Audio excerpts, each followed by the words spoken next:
Hello, and welcome back to Quiet Nights Through History, a place where the world slows down and the past gently carries you to sleep. Tonight, we are stepping into a quiet evening in classical Athens, 24 centuries ago, where a woman in her home prepares for rest as the Mediterranean night settles over the city. Welcome, dear traveler of time. Tonight, we journey together to a place of marble and olive trees, of philosophy and poetry, of sea winds and starlight, a place where democracy was born, where temples touched the sky, where the greatest minds of the ancient world gathered to think and speak and create. Take a slow breath with me now. In through your nose, filling your lungs completely, and out through your mouth, releasing everything.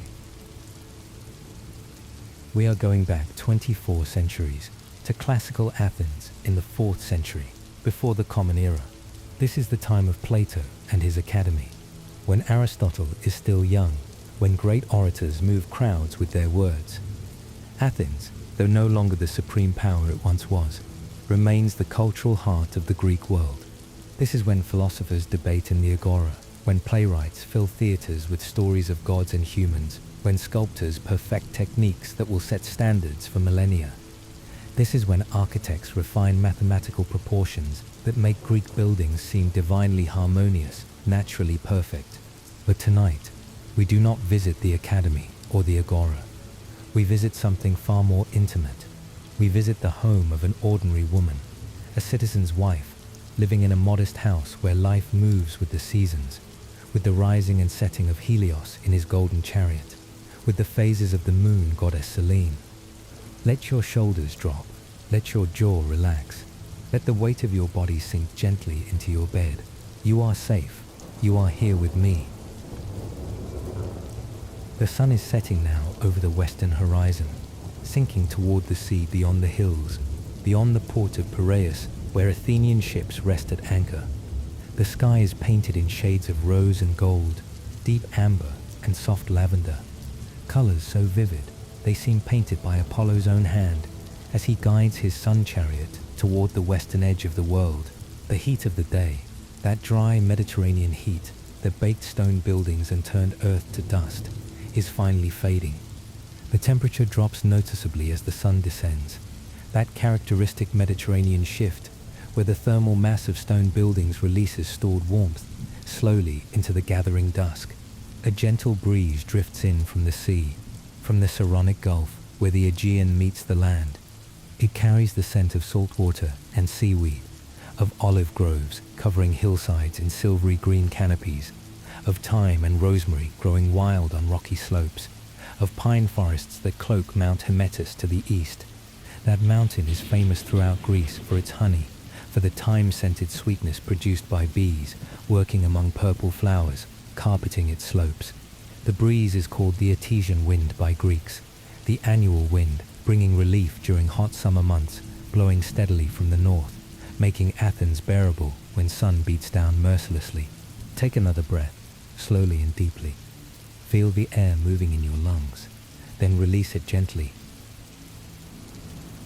This is Athens, the city sacred to Athena, goddess of wisdom and warfare, born fully armed from Zeus's head. The city rises on hills and valleys, dominated by the Acropolis, that great limestone outcrop crowned with temples gleaming white in fading light. Visible from everywhere, a constant reminder of gods watching over this place. Houses in the residential quarter are modest compared to great public buildings, but well built, solid, designed for climate and family life. Stone foundations support walls of sun-dried brick, covered with plaster and whitewashed to reflect heat.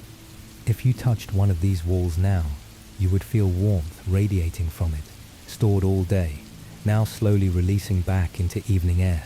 Roofs are covered with terracotta tiles, curved tiles overlapping like scales, the distinctive orange-red of fired clay. These tiles will last for generations, becoming smoother and more weathered as years pass, as rain and sun work on them, as lichens grow on them, as they settle into their eternal place. We enter through a wooden door into a small courtyard, the heart of the Greek house. The door is olive wood or cypress, dense and aromatic, hanging on bronze hinges oiled smooth. This courtyard is open to the sky, a rectangle enclosed by the house on all sides, the center of domestic life. It measures perhaps 20 by 25 feet, large enough for daily work, but intimate enough to feel protected from the city's bustle beyond these walls. The courtyard floor is paved with flat stones, carefully fitted together, worn smooth from years of feet walking the same paths, from water jars being set down in the same places, from the daily repetition of life creating invisible grooves in the stone itself. In the center stands a small altar, barely knee-high, made from 3 large stone blocks fitted together without mortar, consecrated, made sacred through years of use.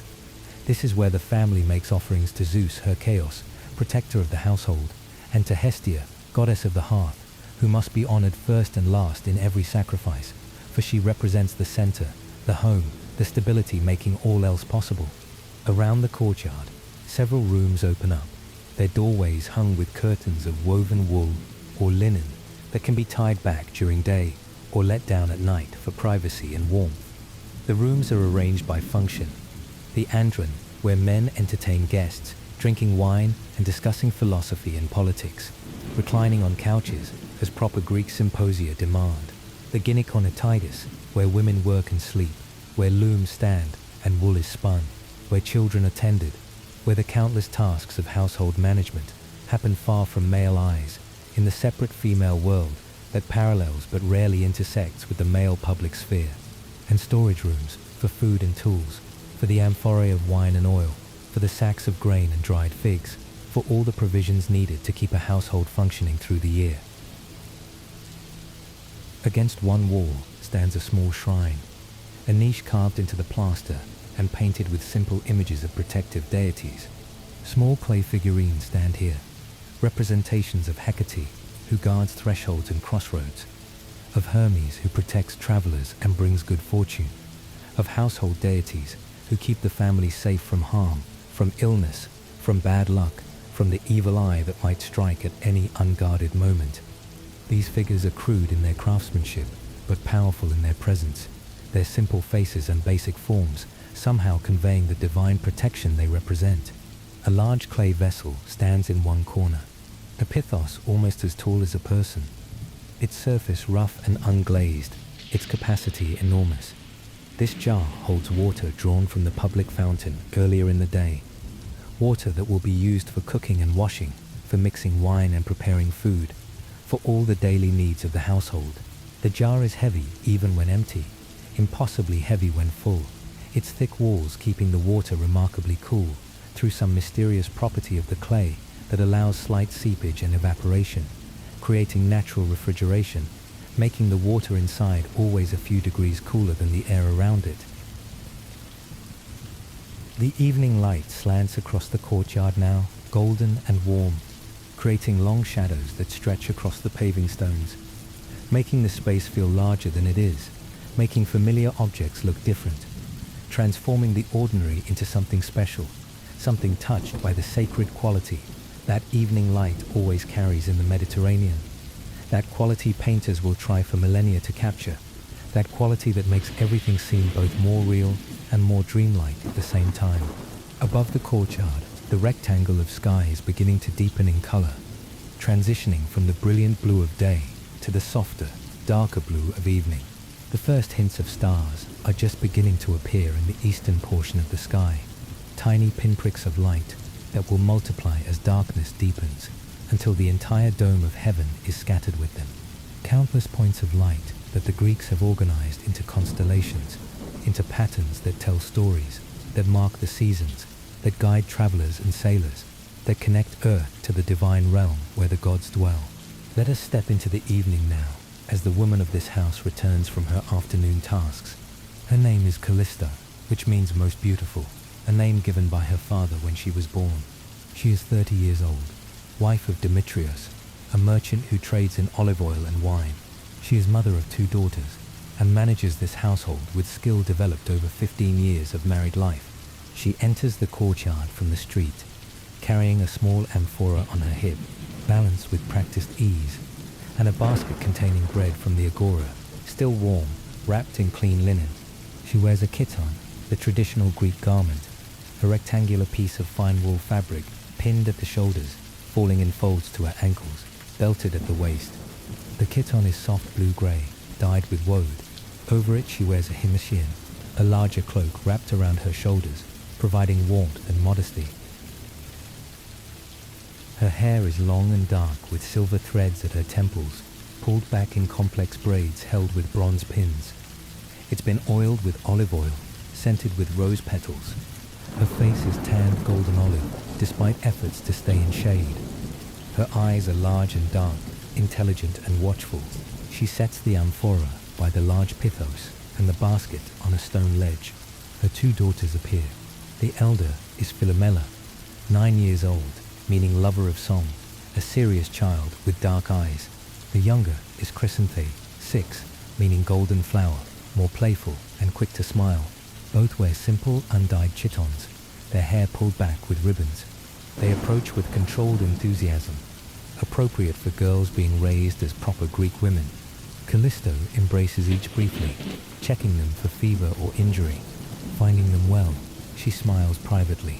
Her children are healthy, her household functions, her duties are fulfilled. The sun continues descending, shadows growing longer, air cooling degree by degree. Callisto moves to a small brazier in the courtyard corner, a bronze vessel on 3 legs filled with charcoal. She takes a glowing coal from the household hearth inside, carrying it in a clay cup, and places it among the charcoal. She blows gently, her breath causing the coal to glow brighter, heat spreading to nearby pieces. The brazier will provide warmth as evening progresses, and serve as a surface for heating water. She places a small clay pot on the brazier, adding water from the pithos with a dipper made from hollowed gourd. Water splashes musically. She will heat this for washing, for evening rituals of cleanliness, so important to Greek life, part of civilization itself. Charcoal smoke rises, a thin grey line climbing straight up, then spreading out, dissipating into evening air. The smell is distinctive, clean, and slightly sharp, just the smell of a Greek household at evening. From inside comes the sound of a loom, rhythmic thunk of the beater packing down weft threads, occasional click of the heddle rod, soft scraping of the shuttle. This is women's work, the sound defining proper Greek women who spend days weaving cloth. The sound is steady, almost hypnotic, marking time reliably. An older woman appears in the doorway, moving slowly, back bent with age. This is Nicomache, Callisto's mother, who lives with the family as Greek custom demands. She is perhaps 55, quite old by Greek standards. Her hair is completely grey, worn simply. Her face is deeply lined, marked by decades of sun and years of life. She wears a simple darker chiton, appropriate for an older woman. Her hands are gnarled with arthritis, but still capable. She speaks to Callisto softly, asking about the day, about news from the fountain. Greek women's world is largely domestic, confined to home and immediate neighborhood, to the social network of other women. Callisto responds, sharing small news, information flowing through women's networks. The daughters stand nearby, listening, learning, absorbing patterns of proper female behavior, always being prepared for future roles as wives and mothers. Take a breath with me. In through your nose and out through your mouth. The water in the pot begins to steam, surface starting to shimmer. Steam rises and disperses, visible momentarily in slanting sunlight, before disappearing. Callisto removes the pot using folded cloth, protecting her hands. She carries it carefully inside to the gynecornitis, the women's quarters where washing will take place. The gynecornitis is a room toward the back, away from the street, away from the andron where men might entertain guests. This separation is important in Greek culture, protecting women's modesty, keeping boundaries between male and female spheres clearly marked. The room contains several beds, low wooden frames with woven mattresses. There are wooden chests for storing clothes and linens, a loom in one corner with work in progress. Walls are painted with simple border patterns, geometric designs in red and black. The floor is packed, earth covered with woven mats. A small high window provides light, covered with a wooden shutter, facing the courtyard rather than the street. Callisto pours hot water into a large clay basin on a low stand, adding cold water until temperature is right. Testing with her hand, steam rises, carrying clean scent of water. She calls her daughters and begins evening washing that will prepare them for rest, for the transition from day's activity to night's peace. This washing is about cleanliness, but also about ritual, about marking boundaries, about the countless small ceremonies structuring Greek life. Young Chrysanthi comes forward first, standing before her mother, small body still soft with childhood. Callisto takes a piece of linen cloth, dips it in warm water, squeezes it damp, and begins washing her daughter's face gently, wiping away dust and sweat, starting with forehead and working down. The child stands patiently, eyes closed, surrendering to familiar care. The cloth is warm against skin, soothing, removing not just dirt, but the residue of the day. Callisto washes behind ears, down neck, attending to every surface with methodical care. This is meditative work, a form of prayer through action, honoring the body that is gift from the gods. When face and neck are clean, Callisto has her daughter remove her chiton. The simple garment is pulled over her head and set aside. The child stands naked, unself-conscious.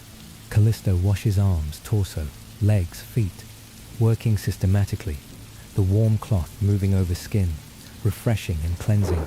When Chrysanthi is clean, Callisto takes a small clay flask containing olive oil scented with lavender. She pours a small amount into her palm, just enough, not wasteful.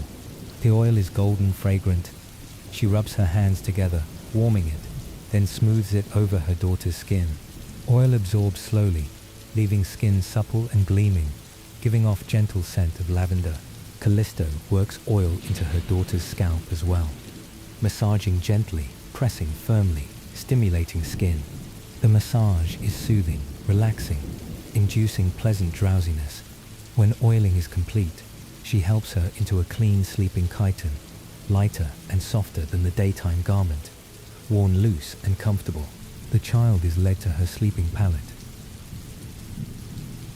Now Philomela's turn, elder daughter, approaching with more restraint, standing before her mother with a mix of desire for care and embarrassment at needing it. That complicated feeling marking transition from child to young woman. Callisto washes her with the same care, same attention, but perhaps with added tenderness, awareness that these moments of complete access of mother caring for daughter's body are numbered now, will soon end as Philomela matures. She washes face and neck, arms and legs, attending to every surface with gentle thoroughness, then applies lavender oil, working it into skin that is changing, becoming more complex, showing first subtle signs of the transformation that will come in a few years. The girl submits quietly, eyes closed, allowing herself to be cared for, to be young still, to not yet have to manage everything herself. Her mother's hands are gentle and sure, familiar and comforting, hands that have always been there, that represent safety and care and continuity of love across generations.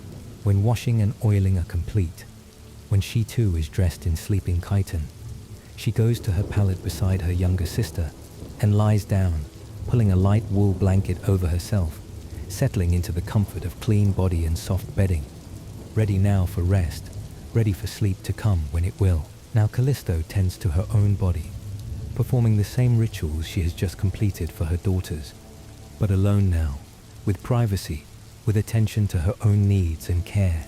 She washes her face first, taking her time, feeling warm water against skin, feeling the day's tension washing away with dirt and dust. The sensation is simple but profound. The warmth relaxing facial muscles she didn't realize were tense, the moisture refreshing skin that has been exposed to dry air and sun all day.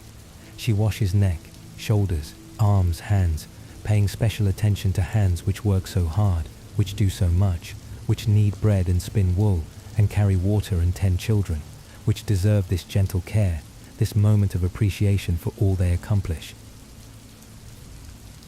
She removes her clothing, folding each garment carefully, setting them aside for later. She stands naked now in the lamplight, alone in this rare moment of privacy, whose body is rarely fully her own, who is always mother, wife, daughter, never just herself. Her body shows marks of 30 years, of 2 pregnancies, of work and time. She is not bothered by these marks, but accepts them as proof of having lived, rather than as flaws to be hidden. She washes her entire body methodically, cloth moving over skin, removing the day's sweat and dust. The washing is both practical and ritual, both hygiene and ceremony. For Greeks see no separation between physical cleanliness and spiritual purity. When clean, she takes rose oil from the shelf, heavier and richer than the lavender used for children. This is her oil, her small luxury, her private pleasure at day's end. Rose oil is dark golden, thick and fragrant, carrying the deep sweet scent of roses from the courtyard. She pours it into her palm generously, for this moment is hers alone. She smooths oil over her arms, legs, torso, neck, feeling muscles relax, tension dissolving.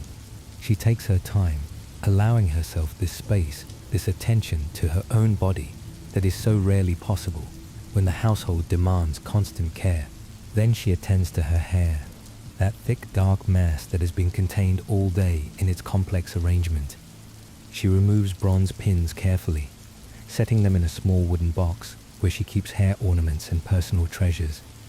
Each pin is valuable, carefully crafted, irreplaceable if lost, so they are stored with care, maintained properly so they will last for years. She unwinds the braids slowly, shaking her head slightly as hair falls free around her shoulders, heavy and slightly damp. There is pleasure in this release, in letting hair down after being confined all day, in feeling it move freely, in allowing this part of herself to be unrestrained for a moment. She takes a comb made from boxwood, its teeth carved fine and even, smooth from years of use, and begins to comb through her hair, starting at the ends and working up toward roots. She gently untangles any knots, removes any debris, straightens the strands. The act of combing is meditative, rhythmic, soothing, each stroke pulling through the length of her hair. The comb makes soft sounds, hair crackling slightly with static. The whole process calming and centering, bringing her into the present moment, into awareness of her body and self, when her hair is smooth and tangle-free, flowing freely down her back like dark water. She applies rose oil to it as well, working it through from roots to tips, coating each strand. The oil makes hair shine in lamplight, makes it smooth and manageable, protects it from tomorrow's sun and wind, nourishes it as Greek women have nourished their hair for centuries.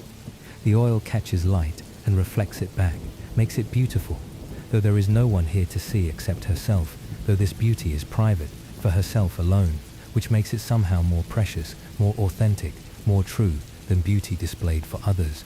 She braids her hair loosely in a single plait down her back, tying it with a ribbon at the end. The braid keeps hair contained through the night, preventing tangling, making morning care easier. Her hands move automatically through this familiar task. Muscle memory guiding fingers, not needing conscious thought, just following patterns learned in childhood, practiced daily for decades, as natural as breathing itself. Then she dresses in her own sleeping chiton, similar to her daughter's but larger, made from softer, finer wool that her mother wove years ago, specifically for this purpose. The wool has been worn and washed so many times it has become incredibly soft, has lost any hint of roughness, has developed that particular quality that only well-loved textiles achieve, becoming gentle against skin, comfortable and unrestrictive, perfect for sleep. She pulls it over her head, feeling it settle around her body like a familiar embrace. This garment that has cradled her through countless nights, that has absorbed her dreams and fears and hopes, that carries the scent of her body and her life, that is as much a part of her as her own skin. But before she joins her daughters in sleep, there is one more task that marks her as a Greek woman of proper upbringing, that maintains standards even in privacy, even when preparing for sleep. She goes to a small shelf where cosmetic preparations are kept, kept organized and clean, everything in its designated place, and takes down a small pot made from alabaster. Its surface is smooth and cool to the touch, its weight satisfying in her hand, substantial enough to feel valuable, small enough to handle easily. This pot contains kohl, the dark powder Greek women used to line their eyes, to darken lashes, to create the dramatic eye definition considered beautiful throughout the Greek world, seen in their painted pottery and sculptures, in their ideals of feminine beauty passed down through generations. Kohl is made from ground antimony, mixed with oil and other substances, whose exact proportions are known only to those who prepare it professionally, creating a paste that is dark, almost black, smooth and creamy in texture, easy to apply with the proper tool. She takes a thin bronze stylus from beside the pot, its tip polished smooth from years of use, and dips it carefully into the kohl, loading just the right amount onto the tip, not so much that it will smear or clump, not so little that she will need to dip again mid-application. With steady hands developed through years of practice, she applies the kohl to her eyelids with practiced precision, drawing a clean line along her lash line, extending it slightly beyond the outer corners of her eyes in the traditional manner, creating the classic Greek eye shape that makes eyes appear larger. The kohl goes on smoothly, darkly, perfectly, her hand steady despite the day's labors, her eye practiced at this daily ritual that she has performed since she was old enough to care about her appearance, since her own mother first taught her the proper technique, even preparing for sleep. Even though she will soon blow out the lamp and lie down in darkness, she maintains this practice, this attention to proper appearance, this adherence to standards of beauty and propriety that define a Greek woman.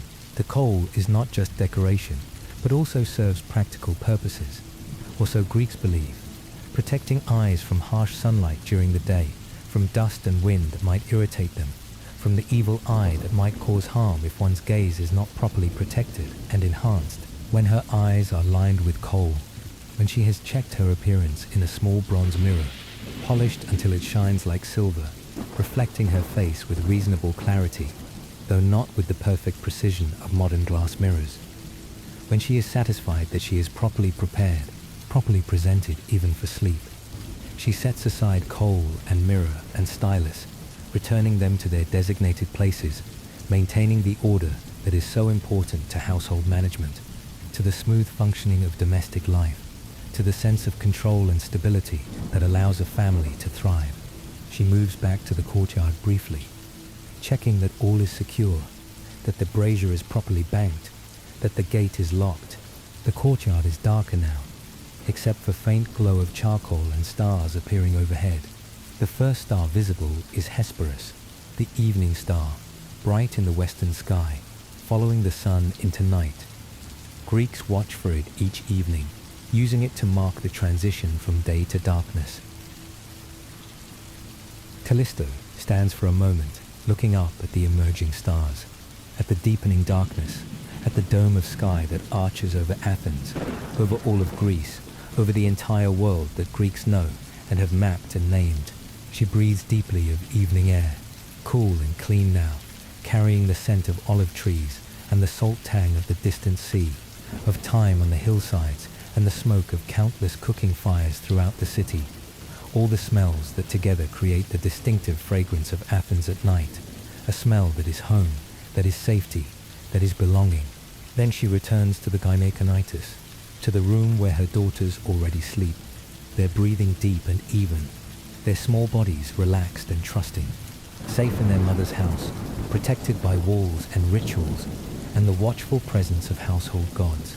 She lowers herself onto her own pallet, carefully, quietly, not wanting to disturb the sleeping children, settling onto the woven mat covered with her wool mattress, covered with her linen sheets, worn soft from years of use, pulling her light wool blanket over herself. But sleep does not come immediately. There are prayers to be said, offerings to be made, connections to the divine to be maintained. Callisto rises from her pallet again, wrapping a light shawl around her shoulders against the evening cool that is becoming genuine chill, now as night deepens, and moves quietly back to the courtyard where the household altar stands. where the presence of the gods is most strongly felt, where the boundary between mortal and divine is most permeable, most easily crossed through ritual and intention. The courtyard is darker now than it was just minutes ago, lit only by starlight that is growing stronger as more stars emerge, and the faint glow from the banked charcoal that pulses gently like a heartbeat, like the breath of some sleeping creature, steady and reassuring in its predictability. The air has cooled significantly, that dramatic temperature drop that characterizes Mediterranean evenings, where the heat of the day dissipates quickly once the sun withdraws its fierce presence, where night brings genuine coolness, sometimes even cold, depending on the season and the wind. The stones of the courtyard floor are cool now under her bare feet, almost cold, having released all their stored heat back into the atmosphere during the hours since sunset, ready to begin absorbing again when tomorrow's sun rises and begins its daily work of warming the world. The coolness is pleasant against her feet, grounding, connecting her to the earth, to the solidity and permanence of stone that has been here longer than she has been alive, that will remain here after she is gone. Nicomache appears from her own room, moving slowly, her old bones complaining slightly at the movement after having been at rest, but her spirit willing, her sense of duty strong, her commitment to proper observance undiminished by age or discomfort. She too wraps a shawl around herself, pulling it tight against the chill, and joins her daughter at the altar. For these evening prayers are a family obligation, are performed together when possible, are part of the web of obligations and observances that bind this family to the gods, mortals to immortals, humans to the powers that control fate and fortune and all the events of life. The altar is simple, just 3 large stones stacked and fitted together without mortar, relying on weight and careful placement to remain stable. But it has been consecrated through use, made sacred through years of offerings and prayers, through the accumulated attention and intention of the family who tends it daily, who never lets it be neglected, who understand that maintaining good relations with the gods is essential to survival, to prosperity, to the continuation of life itself. On a small shelf beside the altar, kept protected from weather and animals under a pottery cover, are the items needed for the evening offering. A small clay dish containing barley grains, the most basic offering, the simplest gift that acknowledges the god's superiority, that says we give you a portion of what sustains us. We recognize that all we have comes ultimately from you, from your gifts of sun and rain, of fertile earth and seasonal cycles, of the order that makes agriculture possible, that allows humans to survive and thrive. There is also a tiny cup of wine, already diluted with water, as Greeks always dilute their wine, following the principle of moderation in all things, never drinking wine unmixed, except in extreme circumstances, understanding that civilization requires restraint, requires the ability to control appetites and passions, rather than being controlled by them. The wine is dark red, almost purple, made from grapes grown on the slopes of Attica, pressed and fermented and aged, then mixed with water in the proper proportion, making it suitable for offering to the gods who appreciate the gift, but do not need intoxication, who value the symbol more than the substance. A small piece of bread sits ready as well, broken from the loaf purchased this afternoon at the Agora, set aside specifically for this purpose before any human mouth has touched it. For the gods must receive their portion before humans consume theirs, must be honored first and last in every meal, in every transaction, in every aspect of life. The bread is dense and chewy, made from barley flour, the grain of common people, more reliable than wheat, though less prestigious, making bread that is darker and heavier, but no less nourishing, no less sacred as an offering. And there is a small amount of incense, frankincense, imported from far away, from Arabia or beyond, brought by traders who travel dangerous routes across deserts and seas, making it expensive and precious, so it is used sparingly, saved for important moments, for evening prayers, when its smoke can rise into the darkness and be especially visible to the gods, especially effective in carrying prayers upward. The frankincense is in the form of small yellow crystals, resinous and aromatic, even before being burned, promising rich smoke when placed on hot coals. Take a breath with me now. Slowly, deeply, feeling the ancient peace of this ritual settling over you. Callisto takes the barley grains first, holding the small dish in both hands with reverence and care, and speaks in a low voice that will not disturb the sleeping children inside, addressing Hestia first, as is always proper, as Zeus himself decreed when he ordered that Hestia must be honored first and last in every sacrifice, acknowledging her fundamental importance, her role as the foundation on which all else rests. Hestia, goddess of the hearth, goddess who has no mythology, no dramatic stories of adventure or conflict, who simply is, who simply represents the center, the home, the stability that makes all else possible. She speaks her prayer in formulaic Greek, words that have been used for centuries, words that carry power through their antiquity and repetition, words that connect this moment to all the other moments when these same words have been spoken by her mother before her, by her grandmother before that, by countless women stretching back into the mythical past when humans first learned to tend fire, first created homes, first established the patterns of domestic life that separate civilization from wilderness. She thanks Hestia for protecting the household, for keeping the hearth fire burning, metaphorically even when no actual flame exists, for maintaining order and safety within these walls, for being the center around which the family revolves, the still point in the turning world.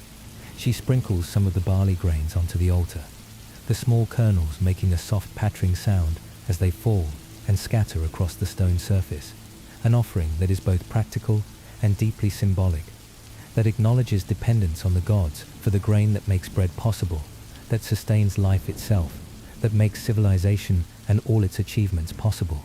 Without grain, there are no cities, no leisure for philosophy or art, no Greece as Greeks understand it, just scattered hunters and gatherers living hand to mouth in the wilderness. Then she addresses Zeus, Herkios, Zeus as protector of the enclosed courtyard space, Zeus who stands guard at the boundary between outside and inside, between the public dangerous world and the private safe world, between chaos and order.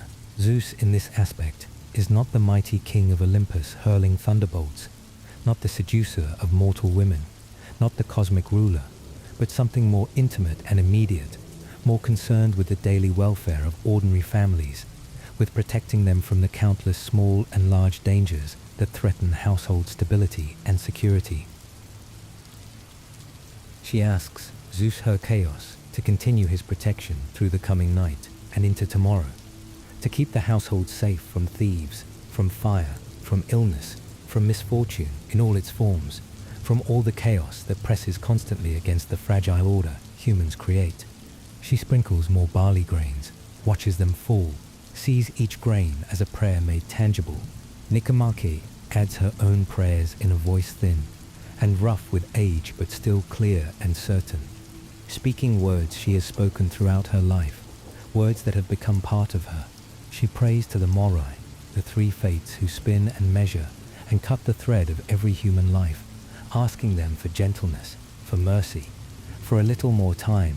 She prays to Alka, goddess of crossroads and thresholds and boundaries, goddess of magic and the night, and all things that dwell in darkness, goddess who protects women in their most vulnerable moments, in childbirth when they walk the narrow path between life and death, in sickness when the body fails, in the darkness when spirits walk more freely, and the protection of the gods is most needed.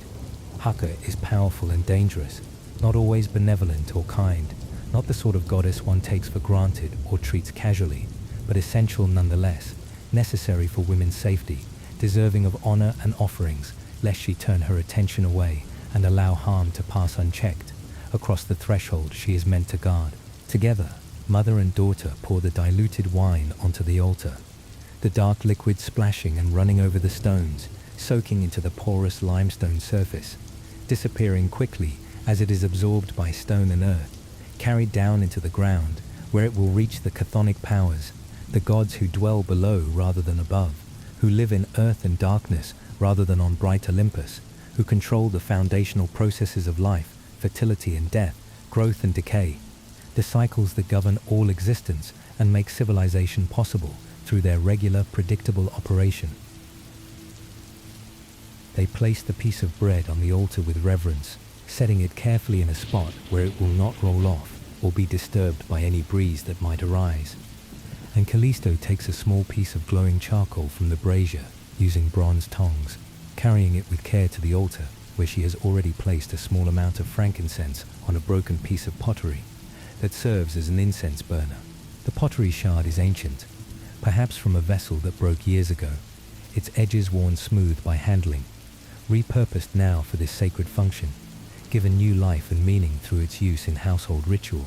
She touches the glowing coal to the frankincense, and immediately white smoke begins to rise, thick and fragrant and beautiful, carrying the distinctive smell of frankincense that is resinous and clean, slightly lemony, slightly pine-like, with complex undertones that speak of distant lands and long trade routes, a smell that is unmistakably sacred, that has been associated with temples and prayers and divine presence for centuries, that creates an immediate sense of connection to something larger and older and more permanent than any individual human life. The smoke rises straight and true in the still evening air, climbing up through the rectangle of sky above the courtyard, rising toward the stars that are now fully visible, countless points of light scattered across the darkness like seeds of light sown in a field of night, the visible evidence of divine order, of the cosmos arranged according to Zeus's will, of the eternal patterns that govern all things from the movements of planets to the cycles of seasons to the beating of human hearts. The smoke becomes invisible as it rises, dissipating into the vast darkness of the night sky. But they trust it continues upward, carries their prayers to the gods who dwell on Mount Olympus far to the north, who watch over Greece and all Greek people, who receive offerings and grant or withhold favor according to their divine will. The prayers complete, the offerings made, the connection to the divine realm properly maintained through these ancient gestures and words, Callisto and Nicomache stand for a long moment in silence, listening to the night settling over Athens, feeling the presence of the gods all around them, in the cool breeze and the stars and the darkness, in the quiet sounds of the city preparing for sleep, in everything seen and unseen, known and unknown, present and eternal. From somewhere in the distance, perhaps several streets away, comes the sound of singing, probably men returning from a symposium somewhere in the city, a drinking party where they have spent the evening reclining on couches, drinking wine mixed with water in the proper proportions, discussing philosophy or politics or poetry, enjoying the fellowship of other men, the particular kind of friendship and intellectual companionship that Greek culture values so highly, that is seen as essential to the good life, to human flourishing, to the development of virtue and wisdom. Their voices are raised in a paean, or perhaps a scholion, one of those traditional drinking songs that Greeks learn from childhood, that everyone knows the words to, that mark occasions of fellowship and celebration. The melody is complex and modal, following scales and musical patterns that will sound strange to modern ears accustomed to major and minor keys, but beautiful in their ancient way, carrying the weight of centuries of tradition, of countless voices singing these same notes through generations beyond counting.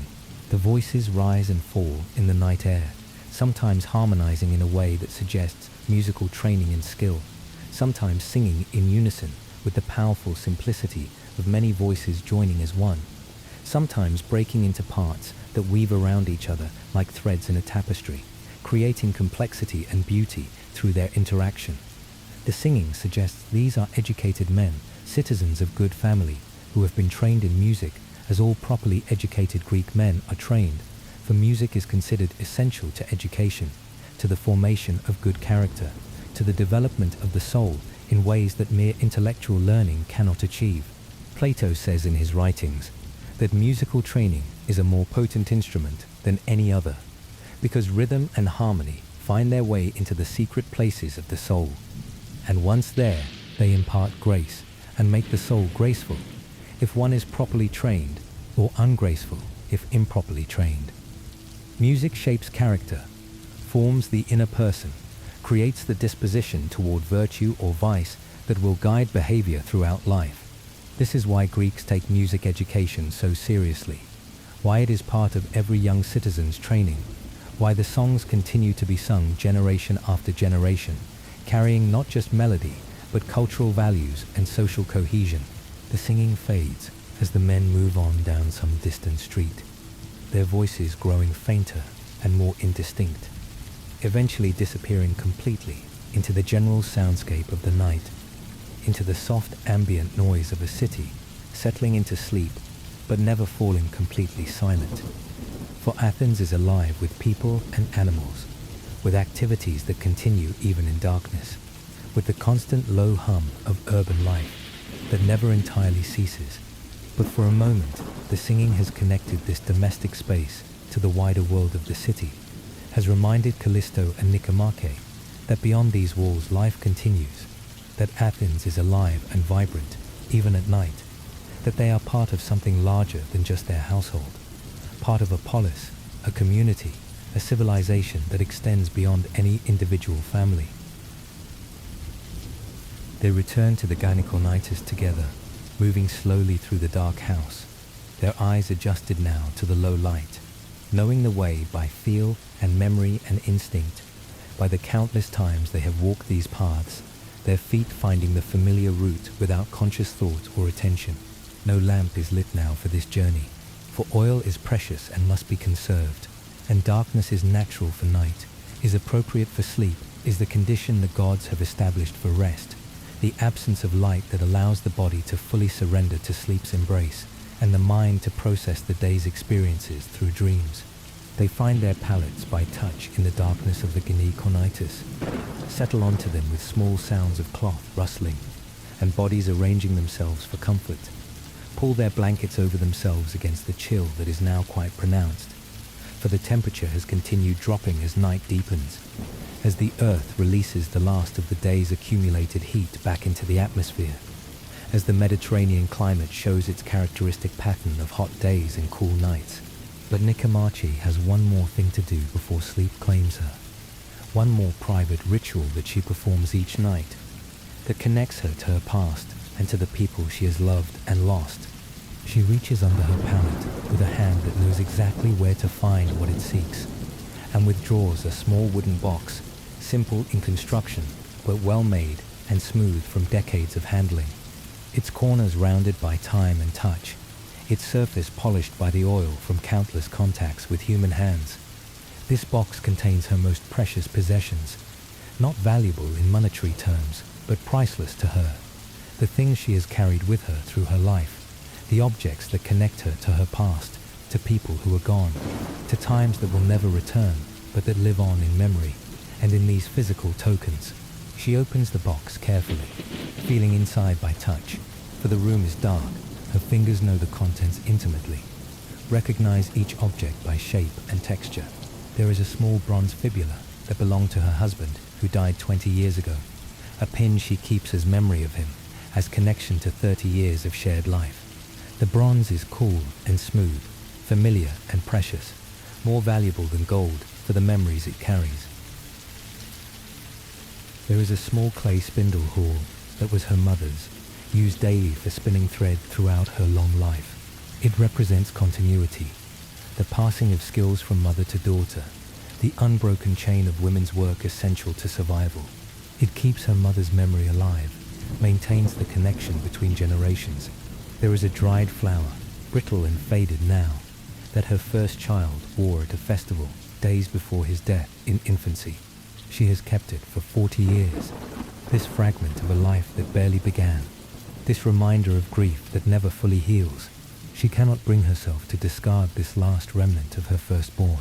She touches each object briefly, a nightly ritual that takes only moments, but that is essential to her sense of continuity and connection, a way of maintaining relationships with those who are gone, a way of acknowledging that the dead are not truly gone, as long as they are remembered, as long as someone still thinks of them with love, still honors their memory through small gestures and private rituals. Then she returns the objects to the box with the same care with which she removed them, closes the lid gently, slides the box back under her pallet, where it will remain safe and hidden until tomorrow night, when she will perform this ritual again, as she has performed it every night for years, as she will continue to perform it until her own death releases her from the burden of memory. Callisto has been listening to her mother's quiet movements in the darkness, hearing the small sounds of the box being opened and closed, knowing what is happening though she cannot see it, having witnessed this ritual countless times over the years, understanding its importance, respecting her mother's need to maintain these connections to the past.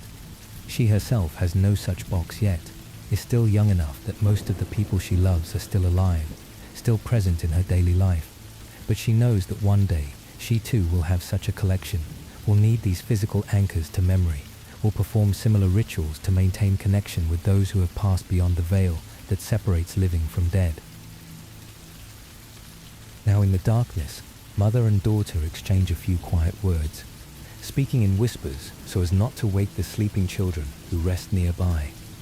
Their soft voices barely audible, even in the profound silence of the night, sharing the day's final thoughts, processing experiences, maintaining the bond between them that has existed since Callisto's birth, that has grown and changed but never broken, that will continue until death parts them.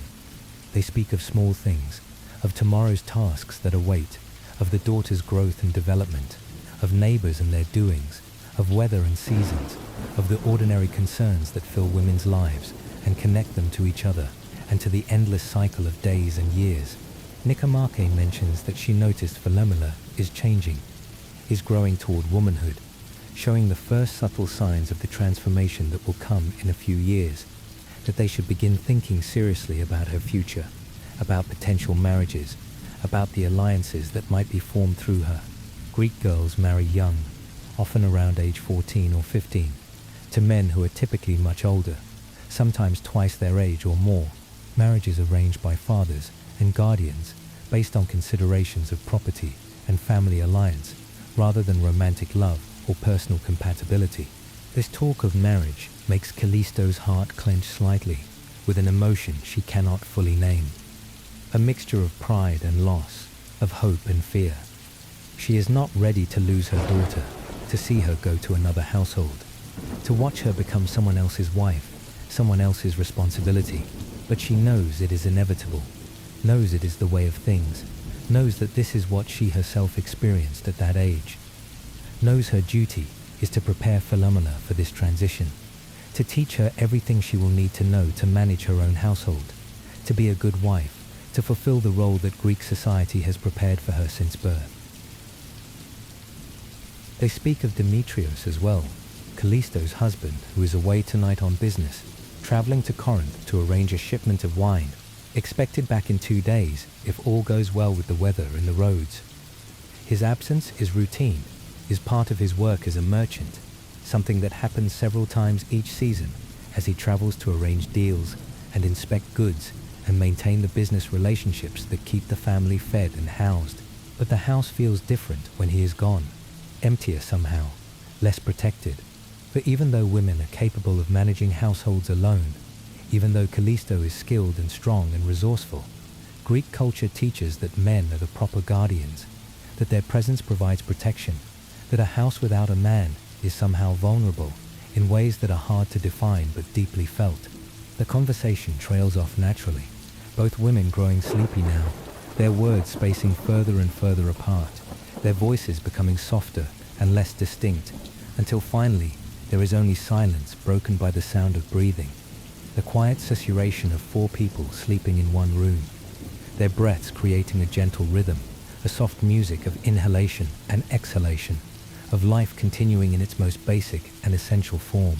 The last thing Callisto is aware of before sleep finally takes her completely is the scent of roses still lingering faintly on her skin and in her hair, mixing with the scent of lavender that came from washing the children earlier, creating a complex perfume that is the smell of this household, the smell of family, the smell of home and safety and belonging, a smell that speaks of care and continuity, of the daily rituals that bind people together across time. Her breathing deepens and slows, becomes the breathing of sleep rather than waking, the shift happening gradually and naturally as consciousness fades and the body surrenders to rest. Her muscles relax completely, tension flowing out of them like water, consciousness dimming and fading like a lamp running out of oil, the transition from waking to sleeping happening smoothly, naturally, inevitably, as it is meant to happen, as it has happened every night of her life, as it will happen every night until the Moirai cut her thread and her life ends and she descends to join the shades in Hades. Beside her, Nicomache is already asleep, her old body surrendering quickly to the need for rest that comes with age, when sleep is both more necessary and more elusive.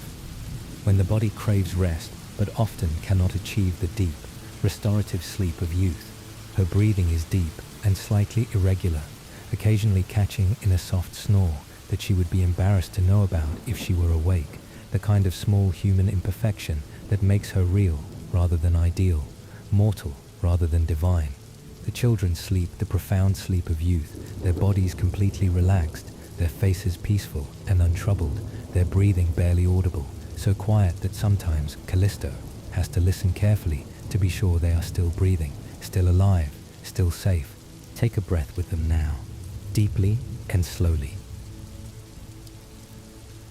Feel yourself sinking deeper into rest, into the peace of this ancient evening, into the embrace of sleep that comes for all mortals eventually. The house settles into the deep stillness of night, that particular quality of silence that exists only when all inhabitants are asleep, when even the smallest sounds seem amplified by the surrounding quiet, when the building itself seems to breathe and rest, participating in the great surrender to sleep that has fallen over this household. Wooden beams supporting the roof make tiny creaking sounds as they cool and contract slightly, each beam settling into its place with small adjustments. The sounds so soft they would not wake anyone, but are audible in the profound silence, like the house speaking to itself in whispers. Outside in the courtyard, the rectangle of sky visible above the walls is now completely dark except for the stars, which shine with a brilliance impossible to see in modern times, with their light pollution, their electric glow obscuring the natural darkness that humans evolved to sleep in, that our ancestors knew for hundreds of thousands of years before the invention of artificial light. The stars are countless, a vast scattering of light across the darkness, each one a sun like our own sun, but impossibly distant. Though the Greeks do not know this, think of stars as divine fires, or as holes in the celestial sphere through which eternal light shines, or as various other things depending on which philosopher you ask, which poet you read, which myth you believe. The Milky Way arches overhead in a great luminous band. That river of concentrated stars, so dense they blend together into a continuous glow. What the Greeks call the milk of Hera, goddess of marriage and queen of heaven, spilled when the infant Heracles suckled too vigorously at her breast, causing droplets of divine milk to fly across the sky and become stars. This is how Greeks explain the phenomenon they observe, through story and myth, through the actions of gods and heroes, finding meaning and narrative in the patterns of nature rather than mathematical laws and physical forces, understanding the cosmos as alive and intentional rather than mechanical and indifferent. The moon has risen now, climbing slowly into the eastern sky, not yet full but substantial, gibbous as astronomers would say, showing more than half its face but not yet complete, waxing toward fullness that will come in a few nights. Its light falls across the courtyard with that peculiar silver quality that moonlight has, so different from the warm golden light of the sun, transforming everything it touches, making familiar objects look strange and mysterious, creating a nocturnal world that operates by different rules than the diurnal world, where shadows are deeper and sounds carry differently, and the boundary between real and imagined seems more permeable. Greeks believe the night is populated with spirits and demons, with ghosts and shades, with supernatural beings that shun daylight and emerge only when darkness falls, when the protective presence of the sun god Helios withdraws and leaves the world vulnerable to forces that are not entirely malevolent, but are certainly dangerous, certainly other, certainly not to be trifled with or treated casually. But inside the house, protected by walls and prayers and rituals, by the household gods standing guard in their niches, by all the careful observances that Callisto and her family perform daily, They sleep safely, trusting in divine protection, trusting in the order they have created and maintained, trusting that morning will come as it always has, that the sun will rise again, that life will continue. Let us speak now of some gentle facts about the world these women inhabit. Small pieces of knowledge offered softly, like stones placed carefully in still water, creating ripples but not disturbing the essential peace. These are things to know about life in classical Athens, facts that require no effort to hear, that wash over you like gentle waves, that you can absorb without strain or concentration, that simply add texture and depth to the picture we are creating together of this ancient evening. The olive tree is sacred to Athena, goddess of wisdom, who gave it to Athens in her contest with Poseidon for patronage of the city.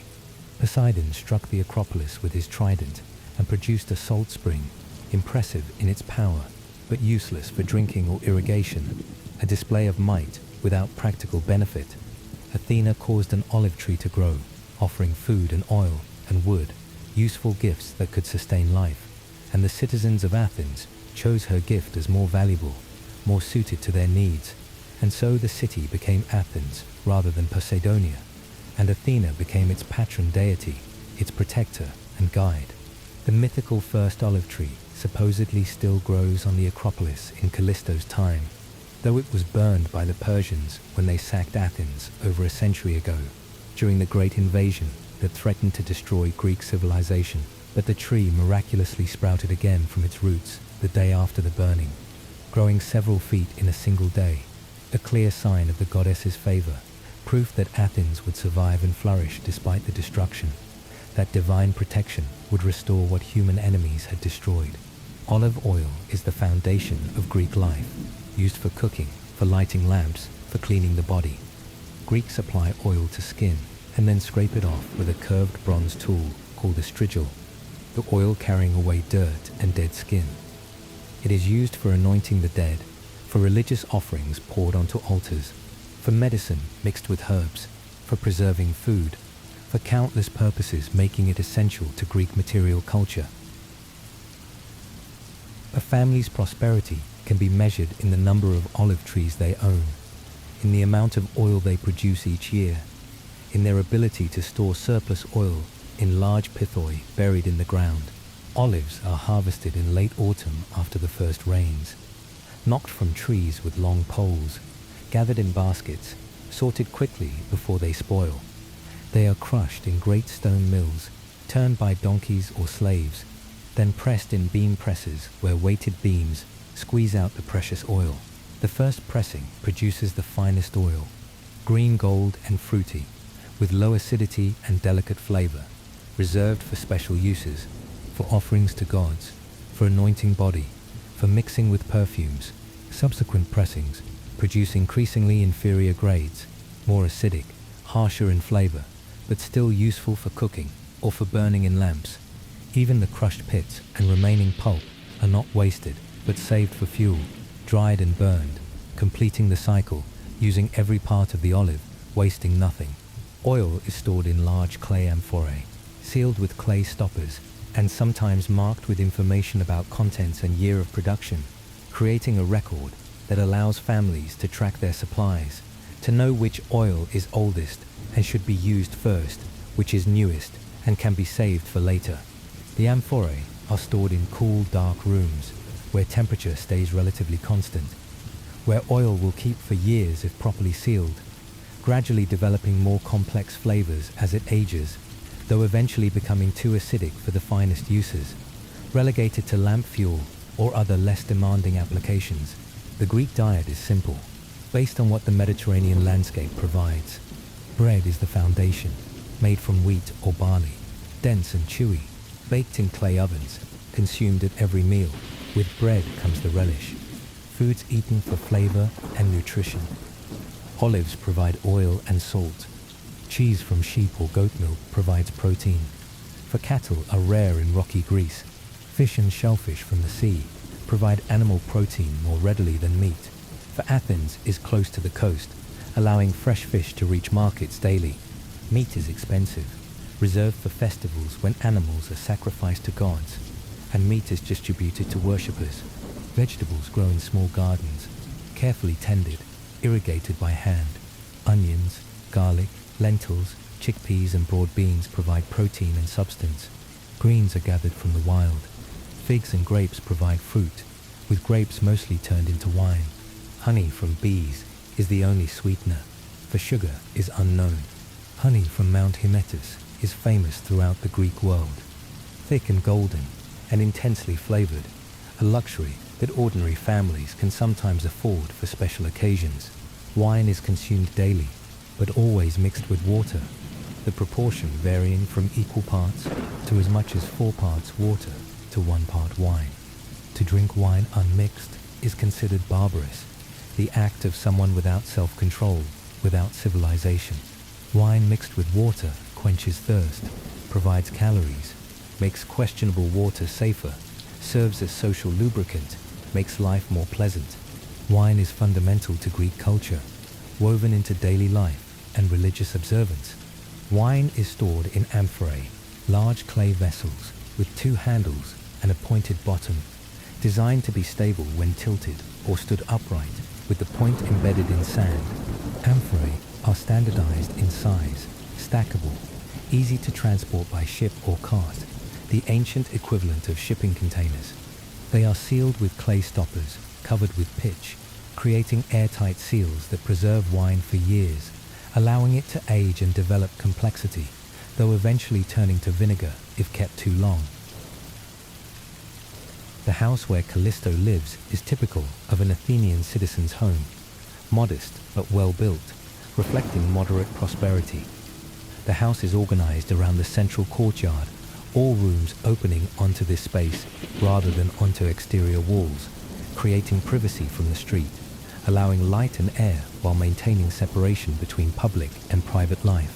The front faces the street, presenting a blank wall, windowless or with only small high windows, offering no view into the interior, protecting the family from observation.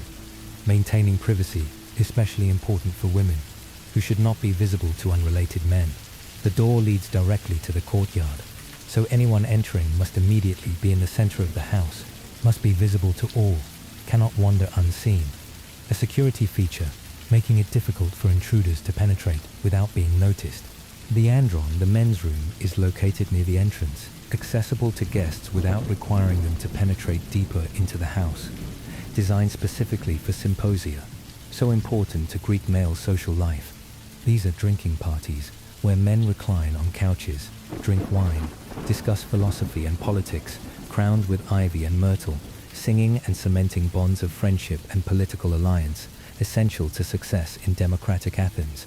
The andron in this house has plastered walls decorated with simple geometric borders, red figures on black ground near the ceiling, typical of houses of moderate means. The floor is packed, earth covered with woven mats. There are several couches, wooden frames strung with rope or leather, each designed for one man to recline while eating and drinking, propped on left elbow, right hand free. The gynecornitis occupies the rear of the house, farthest from the street, most protected, most private. This is where Callisto and her daughters and mother spend most of their time, where women's work is done, where looms stand and wool is spun, and children are tended, where countless tasks of household management are carried out far from male eyes. Separation between male and female spaces reflects Greek ideas about gender, about proper order, about different natures and roles. Men belong to public sphere, agora and assembly, gymnasium and battlefield. Women belong to private sphere, household management, bearing and raising children, preservation of family continuity, maintenance of domestic order, making public life possible. This separation is not considered oppressive by Greeks, but natural, right, proper arrangement, decreed by nature itself, by gods, by structure of universe. Yet within these constraints, Greek women wield considerable power, control significant resources, manage complex households, make decisions affecting many lives. Even a woman of moderate means like Callisto manages her household with skill and authority, makes decisions about purchases and expenditures, trains slaves and children if they have them, maintains social networks, participates in religious festivals, exercises agency within her sphere. Clothes worn by Greek women are simple in construction, but can be elaborate in execution, depending on wearer's wealth. The basic chiton is just a rectangle of fabric, folded and pinned at shoulders, belted at waist, falling in natural drapes and folds that sculptors spend lifetimes learning to render in marble. The chiton can be made from linen in summer, light and cool, allowing air to circulate. In winter, wool is preferred, heavier and warmer, providing insulation against the chill that comes with winter rains and north winds. Fabric can be left natural color of fibers, creating garments in shades of cream and gray and brown, undyed and simple. Or it can be dyed in various colors, reds from madder root or kermes insects, blues from woad or indigo, yellows from saffron, purples from famous Tyrian dye made from sea snails, expensive and labor-intensive, reserved for the wealthy, marking status through color as much as through quality of cloth.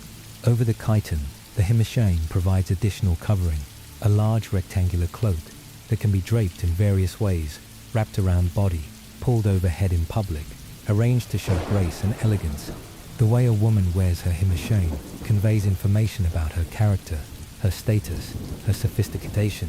To wear it properly requires practice and skill, for it is not sewn or pinned, but simply draped, relying on technique and frequent adjustment to maintain its arrangement. Women's hair is worn long, as Callisto wears hers. For short hair on a woman is a sign of mourning or slavery, inappropriate for free women of good character. Hair is arranged in complex styles, varying by fashion, by age, by occasion. Young unmarried girls wear hair simply, often just pulled back and tied with ribbons, their youth allowing simplicity that would be inappropriate for married women. Married women arrange hair more elaborately, braiding and coiling and pinning it up in styles that take time and skill to create, often covering it with a veil or cap when in public, maintaining the modesty expected of respectable wives. Hair care involves olive oil as primary treatment, protecting and conditioning hair, making it manageable, adding shine and health to strands that would otherwise become dry and brittle in the Mediterranean climate. Perfumes are mixed with oil, rose or violet or iris, each scent chosen for its pleasant fragrance and its symbolic associations. Combs made from boxwood or bone, teeth carved fine and even, are used to untangle and arrange hair, essential tools of female grooming passed from mother to daughter through generations. Greek women use various cosmetics, though excessive use is considered inappropriate for respectable women, marking one as perhaps too concerned with appearance, too vain, too interested in attracting male attention in ways that proper wives should not be.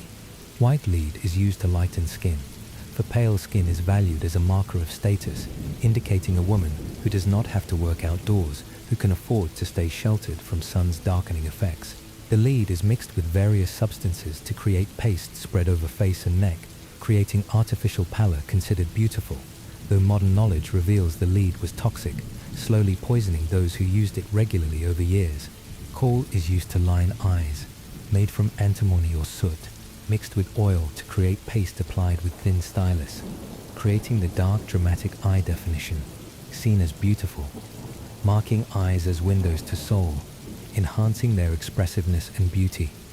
Rouge made from red ochre or mulberry juice is applied sparingly to cheeks and lips, adding color and life to faces that might otherwise appear too pale, too lifeless, but this too must be used with restraint to avoid appearing immodest or improper. Perfumes are important, various scented oils and unguents applied to skin and hair, creating fragrant aura around women who use them, marking presence and departure, creating olfactory signature, unique to each woman, based on which perfume she prefers, which scent she chooses to wear. Rose is popular, as we have seen with Callisto, but also violet and iris, myrrh and frankincense, various combinations created by perfumers who guard their secrets, who understand how scents blend and interact, who create unique fragrances for those who can afford their services. Marriage practices of classical Athens reflect the culture's values and structures, the emphasis on family continuity and property transmission, on social alliances that bind families together across generations. Girls marry young, typically around age 14 or 15, at an age when modern cultures would consider them still children, but when Greeks consider them ready for the transformation into wives and mothers, ready to take on the responsibilities of managing households and bearing children who will carry family lines forward into the future. They marry men typically twice their age or more. Men in their late 20s or 30s who have established themselves economically, who have inherited property or built businesses, who can support a family, who are ready to take on the responsibilities of household headship.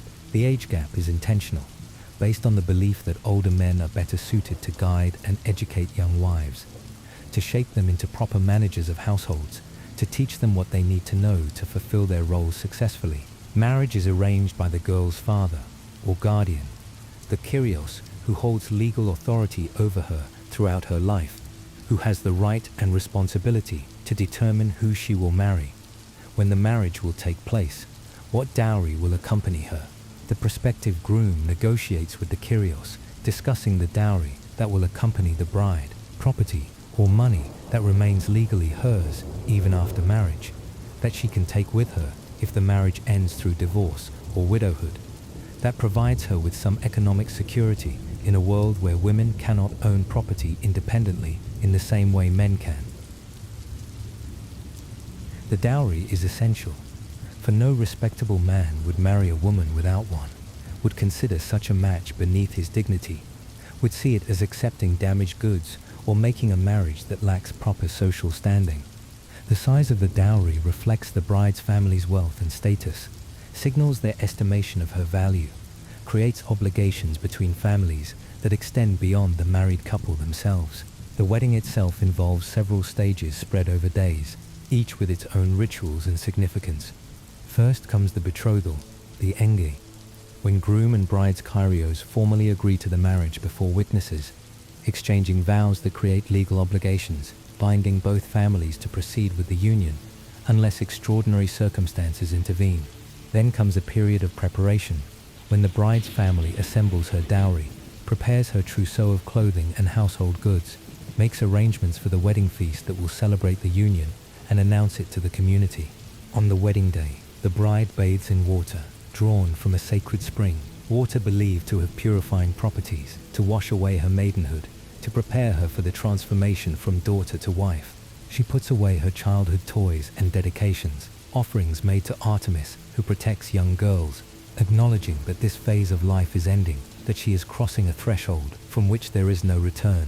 The wedding feast takes place at the bride's father's house, with men and women celebrating separately as Greek custom demands, each group in their own space, each following their own rituals, maintaining the gender separation that structures all of Greek social life. As night falls, the groom comes with his friends to claim his bride, to take her from her father's house to his own, to complete the transfer of authority from father to husband that marriage represents in Greek culture.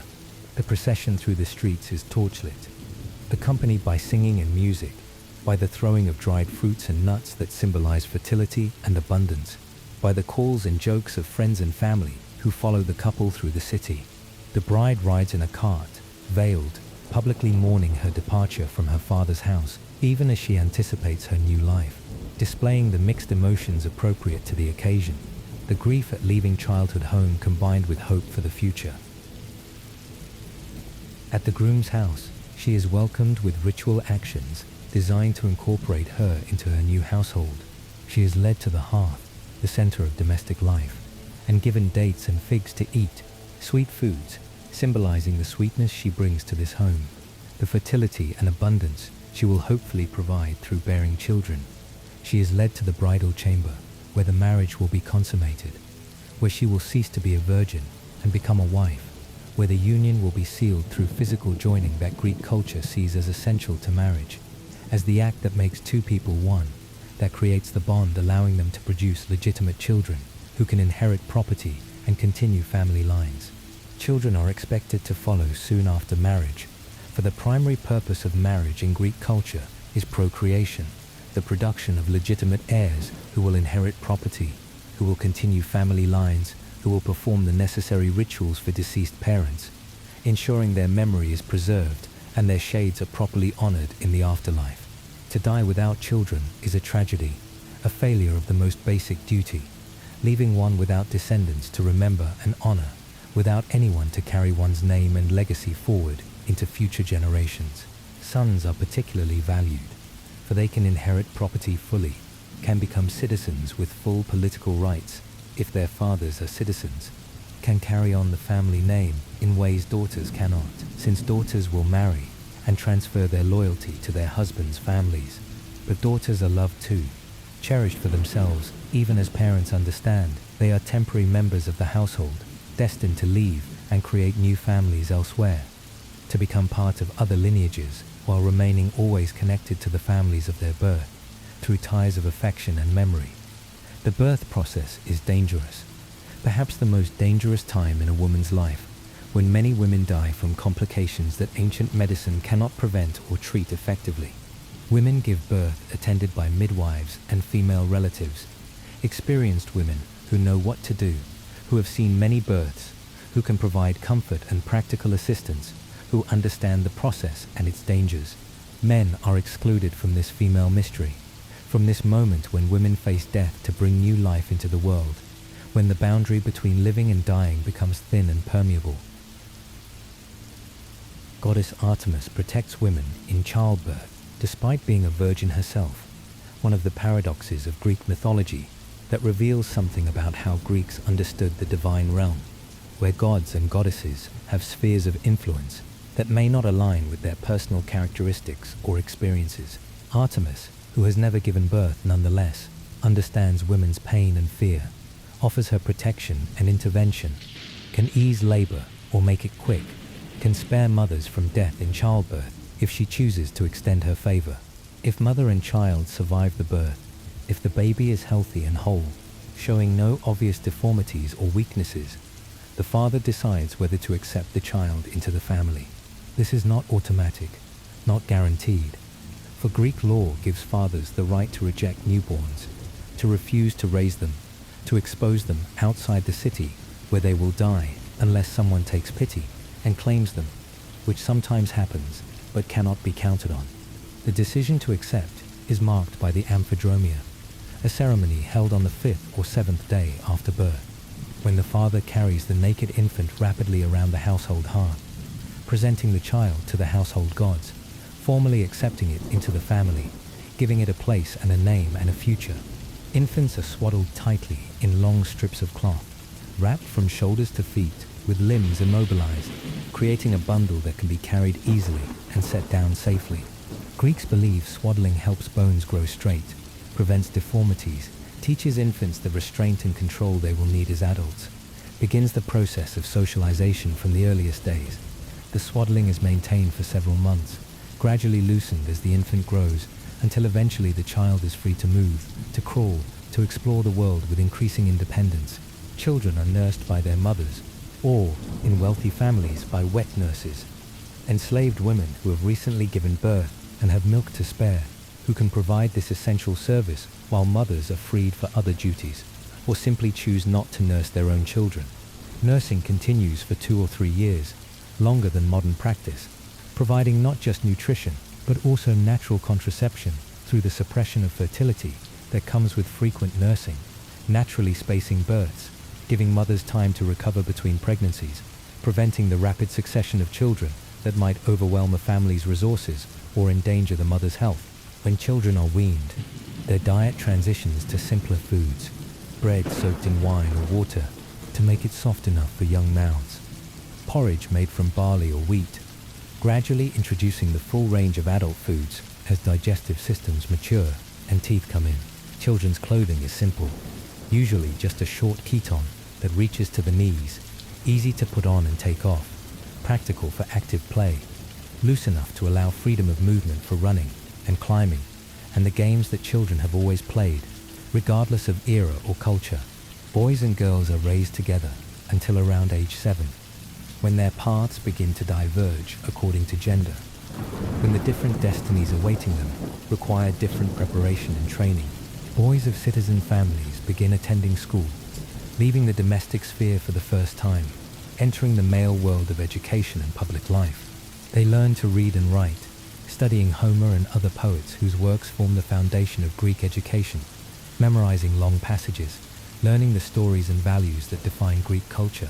They learn music, for music is essential to education in ways that go beyond entertainment or artistic expression. Music shapes character, forms the soul, creates the inner harmony that Greeks believe is necessary for virtue and wisdom. They practice the lyre and the olos, learning to read musical notation, to perform both alone and in groups, to appreciate the mathematical relationships underlying harmonious sounds. They learn athletics in the palastra, the wrestling school, developing their bodies through running and jumping, wrestling and boxing, throwing the discus and javelin, preparing for the military service that all citizens owe to the polis. Physical education is not optional or secondary, but fundamental, for Greeks believe the ideal human is balanced, equally developed in body and mind, the kalos kagathos, who is both beautiful and good, whose physical perfection reflects inner virtue. Girls remain at home, learning from their mothers and other women, acquiring the skills they will need as wives and mothers, as managers of households. They learn to spin thread from raw wool, the fundamental skill that every Greek woman must master, that marks her as properly trained, as ready for marriage. They learn to weave on vertical looms, creating the cloth that will become clothing and bedding, that represents wealth and industry, that demonstrates their value as potential wives. They learn household management, how to supervise slaves if the family has them, how to organize work efficiently, how to keep accounts and track supplies, how to maintain order in complex domestic environments. They learn cooking and food preservation, medicine and childcare, all the practical knowledge that keeps families functioning, that makes civilized life possible, that represents the contribution women make to society, even though it happens away from public view, invisible to historians who focus on wars and politics and public achievements. Religious life permeates everything in classical Athens, not separated from daily existence as modern secular culture separates religion from ordinary life, but woven into every activity, every decision, every moment. Religion is not primarily about belief or theology or abstract spiritual truths, but about practice, about performing proper rituals, making correct offerings, maintaining good relations with the gods who control fate and fortune, who can grant prosperity or inflict disaster according to their will and their estimation of whether humans are showing proper respect and gratitude. The gods themselves are numerous and complex, each with specific areas of concern, specific personalities and preferences, specific rituals and offerings they favor. Zeus rules as king of the gods, controller of weather and dispenser of justice, the ultimate authority in both divine and mortal realms, the father figure who maintains cosmic order through his power and wisdom, though his many infidelities show that even the king of gods is subject to passions and desires that sometimes override his better judgment.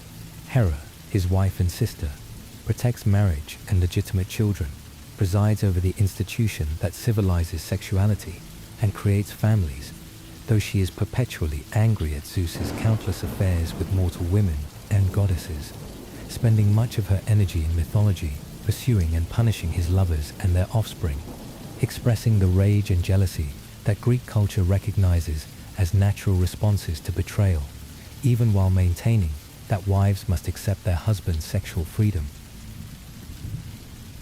Athena, patron of Athens, is goddess of wisdom and strategic warfare, of crafts and civilization, of all the skills and knowledge that separate Greeks from barbarians, that make culture possible, born fully armed from Zeus's head after he swallowed her mother Metis to prevent a prophecy that her son would overthrow him. Athena combines masculine and feminine qualities, war and weaving, violence and craft, representing the complexity of civilization that requires both. Apollo, god of light and music, of prophecy and healing, represents the rational clarity of daylight, the ordered beauty of art, the structured harmony of civilization at its best. His oracle at Delphi is consulted on all major decisions, for Apollo speaks truth through his priestess the Pythia, offering guidance that is cryptic and requires interpretation, but is never wrong for those wise enough to understand correctly. His twin sister Artemis, rules wild places, protects wild animals and virginity, presides over childbirth, despite being virgin herself, represents the untamed nature that civilization must negotiate with rather than simply conquer. She demands respect for boundaries, for the wild places that must remain wild, for the animals that must not be hunted to extinction, for the balance between human needs and natural limits. Aphrodite, goddess of love and beauty, of sexual attraction and desire, born from sea foam according to one myth, represents the power that draws people together, that creates bonds and babies, that can inspire great art and great destruction, that must be honored even as it is feared for its ability to overthrow reason and self-control, to make sensible people behave foolishly, to create chaos in ordered lives. Her son Eros, armed with bow and arrows, shoots victims with desire, making them fall in love whether they wish to or not, whether the object of love is appropriate or not, demonstrating the involuntary nature of passion, the way desire strikes without warning and without regard for social convention or personal preference. Demeter controls the grain harvest, the growing season, the fertility of earth without which humans cannot survive.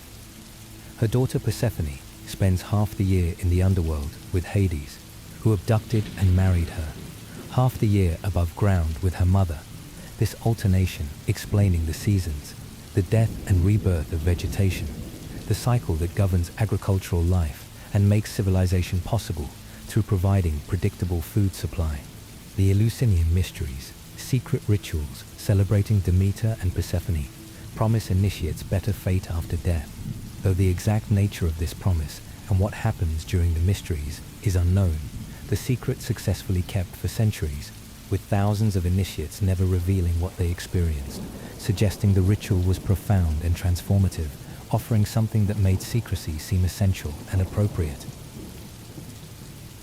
Dionysus, god of wine and theatre, of ecstasy and madness, of dissolution of boundaries and normal constraints, represents the necessary release from civilization's demands, the periodic return to wildness and abandon that makes continued order possible by providing outlets for impulses that cannot be permanently suppressed. His worship involves drinking and dancing, theatrical performances where actors wear masks and become other people, religious frenzy where normal rules are suspended, and women leave homes to roam mountains in Maenad bands experiencing freedom and power, usually denied them. Hermes is messenger of gods and guide of souls to the underworld, patron of travelers and thieves, protector of boundaries and transitions, god of communication and commerce, of all the activities that cross boundaries and connect separated things. Small stone pillars called herms stand at crossroads and boundaries, marking transitions and protecting those who cross thresholds, who move from one place or state to another. Hephaestus is the smith god, craftsman of divine realm, maker of weapons and jewelry, and all the beautiful, useful things that gods use, lame and ugly according to myths, but married to beautiful Aphrodite, who constantly cuckolds him with Ares, the god of violent warfare.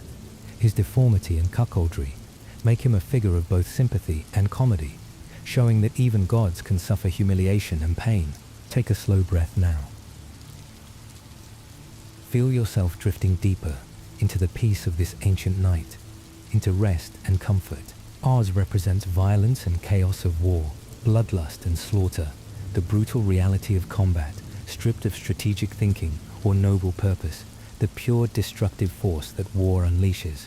He is not particularly honored in Athens, which values Athena's strategic, civilized approach to warfare over Ares' mindless violence, preferring wars fought with intelligence and planning to mere brutal strength and aggression.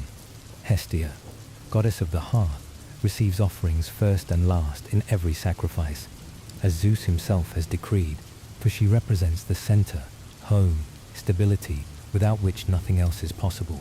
She has no mythology, no dramatic stories, no adventures or conflicts, simply is, simply represents the essential hearth. Beyond these major Olympian gods exist countless minor deities, nymphs and spirits, local gods of rivers and springs, protectors of specific places or activities, a vast population of divine and semi-divine beings inhabiting the Greek cosmos, making the world alive with presence and meaning. ensuring that nothing is merely physical or mundane, but everything has spiritual dimension. Everything connects to the divine realm in ways that require attention and respect.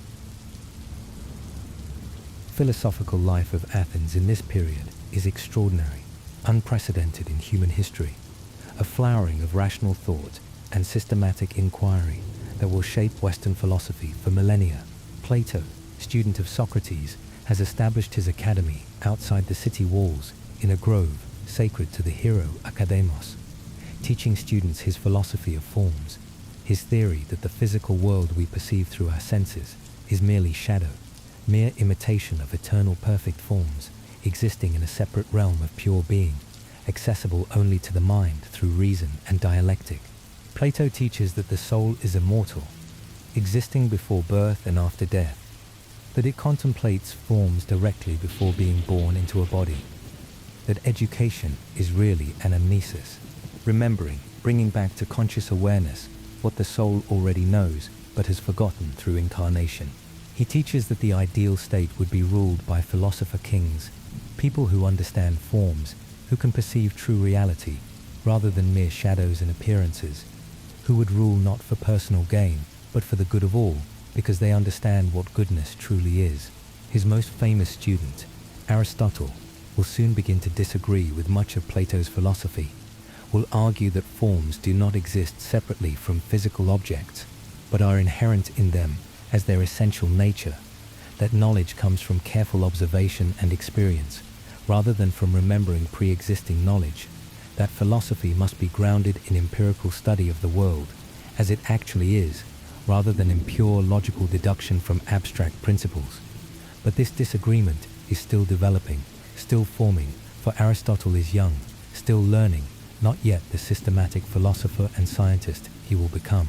Other philosophical schools exist or are emerging, each offering different answers to fundamental questions about how to live, what to value, what constitutes the good life. Cynics, followers of Diogenes, who lives in a large ceramic jar in the marketplace, reject conventional values entirely, live in voluntary poverty, mock social pretensions, argue that virtue consists in living according to nature rather than social convention, that most of what people value is worthless, that true happiness comes from needing nothing, from being completely self-sufficient and free from desire. Sophists, traveling teachers who charge fees for instruction, teach rhetoric and argumentation, practical skills for success in democratic Athens, where persuasive speaking can make or break political careers, where the ability to argue both sides of any question is valuable, regardless of which side is actually true.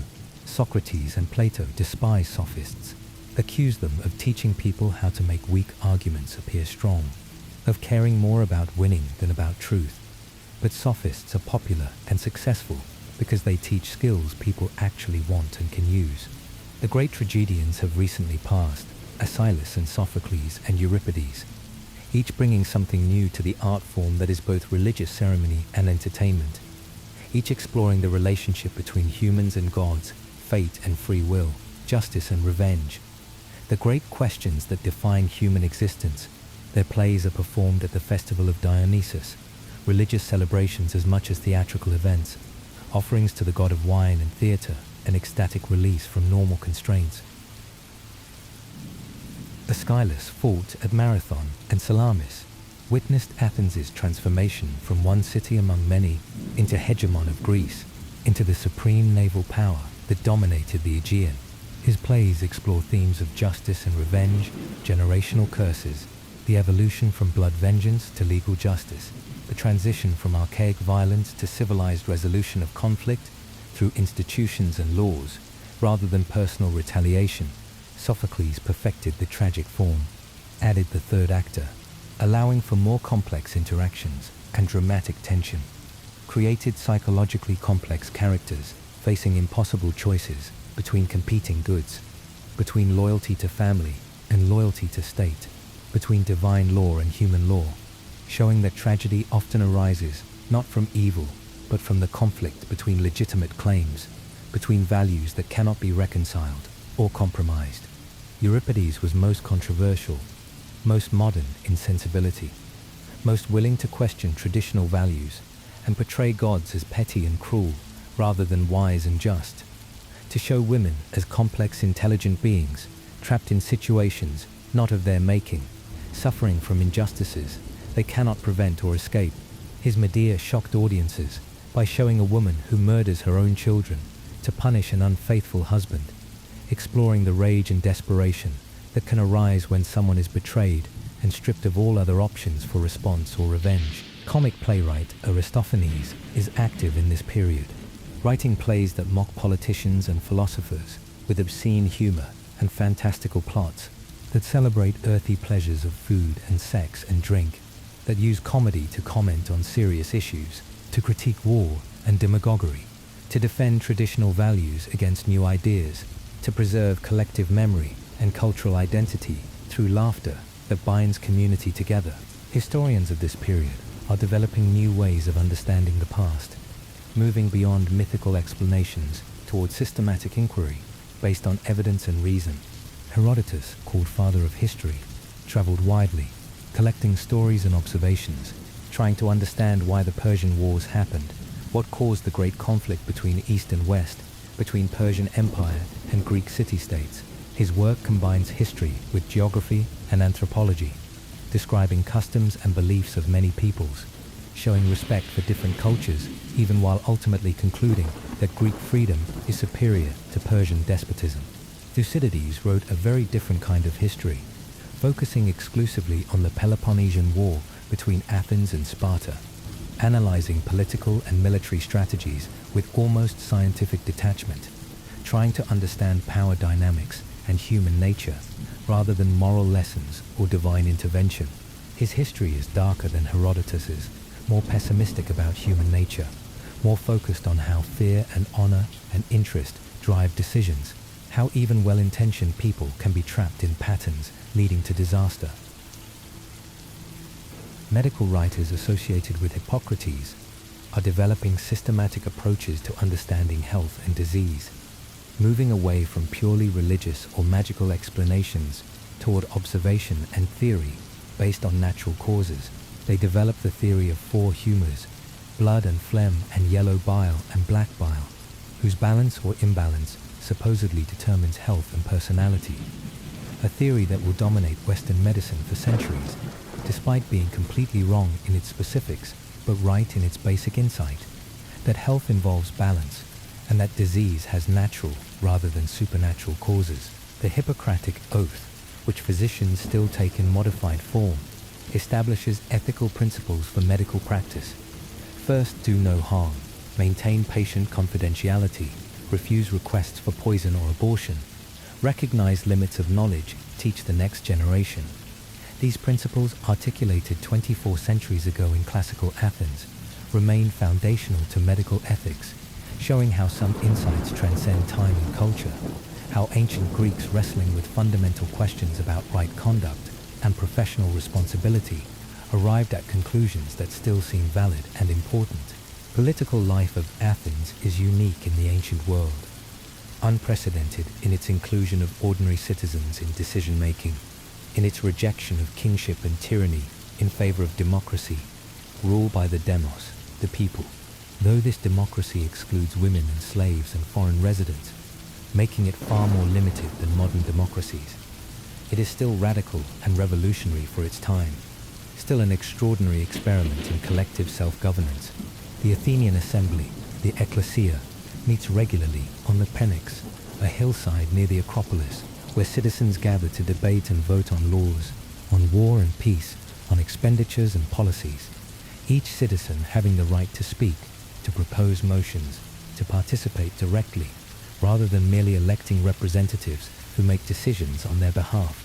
Attendance at the assembly is voluntary but encouraged, and by Callisto's time, citizens receive small payments for attending, compensation for time spent on civic duty, rather than on earning money, making it possible for poor citizens to participate without sacrificing income needed for survival.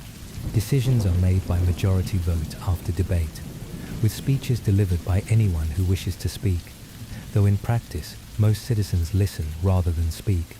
persuaded by skilled orators who dominate proceedings through eloquence and force of argument. Most offices are filled by lot, chosen randomly from volunteers, based on the theory that any citizen can perform these duties, that expertise is less important than civic virtue and commitment, that random selection prevents corruption and ensures all citizens have equal chance to serve. Only a few offices, particularly military commands, are filled by election, recognizing that some positions require specialized skills and experience that cannot be assumed for all citizens. The jury system is also democratic, with juries numbering in the hundreds, sometimes over 1,000 for important cases, chosen by lot on the day of trial, paid for their service, deliberating without judges or legal experts to guide them. There are no professional lawyers in Athens, no appeals process, no complex legal procedures, just citizens arguing their own cases before other citizens who decide guilt or innocence by majority vote.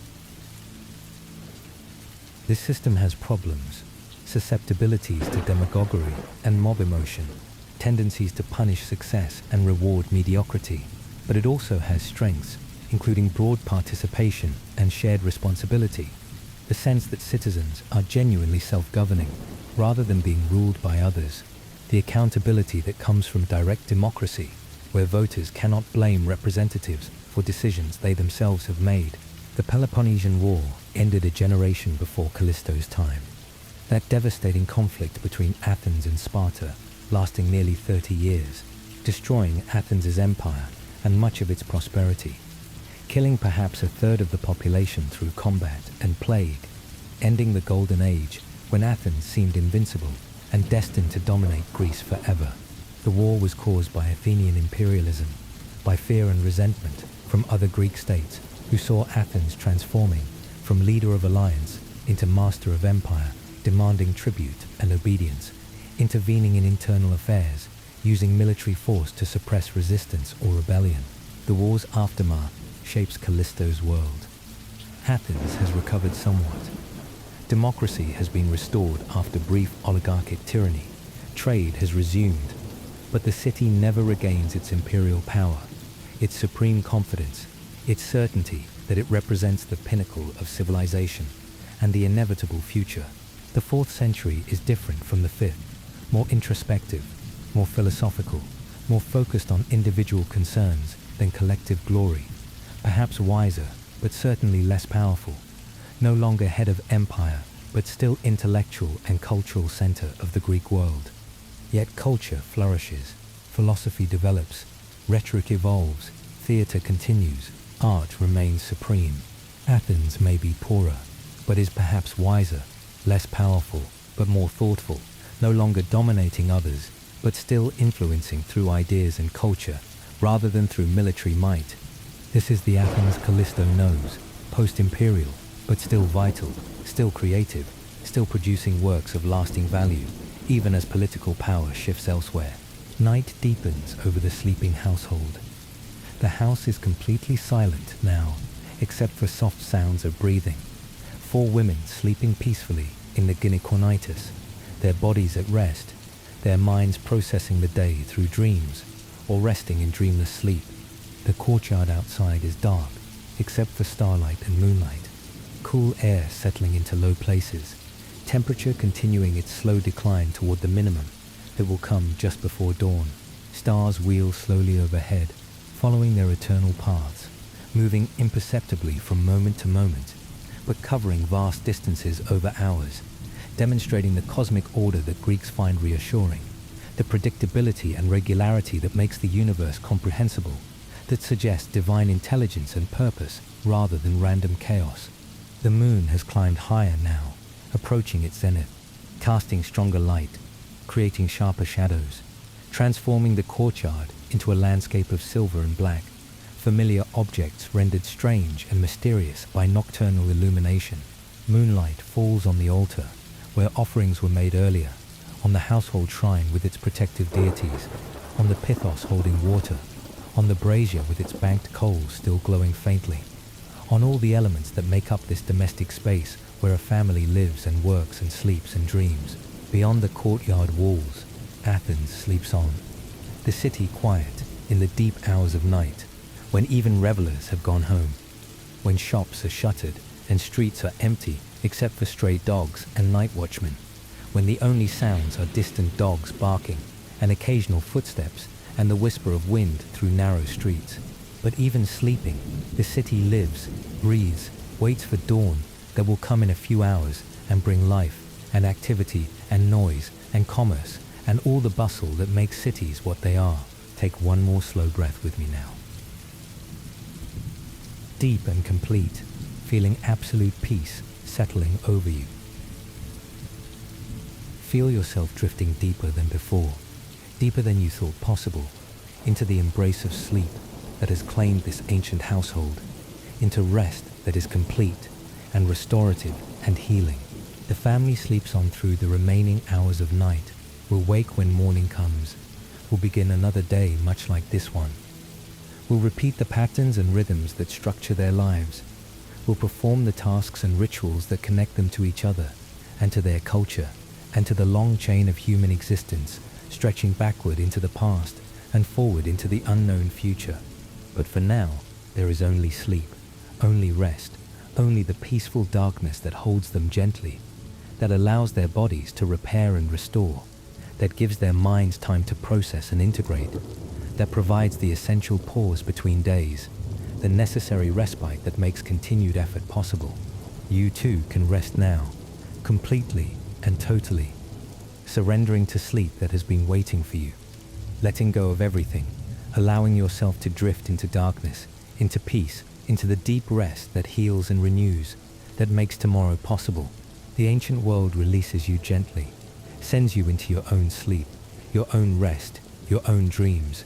The connection across 24 centuries fades, but does not entirely disappear, for something remains, some sense of kinship with these women who lived so long ago, some understanding that humans have always been human, have always loved their children and cared for their families, have always sought beauty and meaning, have always worked and rested and dreamed, have always created lives of dignity and purpose within whatever circumstances they found themselves.